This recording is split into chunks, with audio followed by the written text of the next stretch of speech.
Let's be faithful. Shillong lambat ke East KHASI Hills Barok Kuwai kalau Pynkhlaiñ ke Jingpeit Pyrman hadian berketanat pulit ke distrik haringkat ke Jing Trailang berketanat pulit ke Ribhoi kila pelong ia ke Jing Khanra ke bas samut gibriu kila Syakem lem bat ke Jing Yok Kurup iki katu kat ni kitiar penbetai agajuk ke por ke Ribhoi distrik ru kalau Pynkhlaiñ ia ke Jingpeit Pyrman ki pulit kila kam bakane ka penpulom no ia ke Jing temu ke kenhuan le no New Trap National Liberation Council ni ke HNLC banyak cakmat bat ke Jing kam penbetai IED Shillong bat nongpo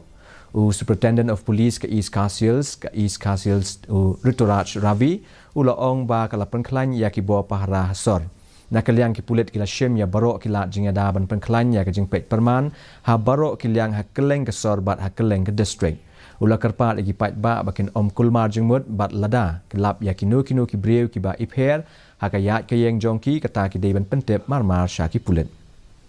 The police is on high alert. The patrolling has been intensified and we are keeping all kinds of precautions and we are on high alert on all fronts throughout the city, throughout the district. Urge the people not to panic. We are on job here and we are maintaining highest vigil. However, if any citizen or any members of the general public, if they come across anyone suspicious, anything suspicious, they should call us, alert us immediately. Meghalaya Youth Pradesh Congress ni MP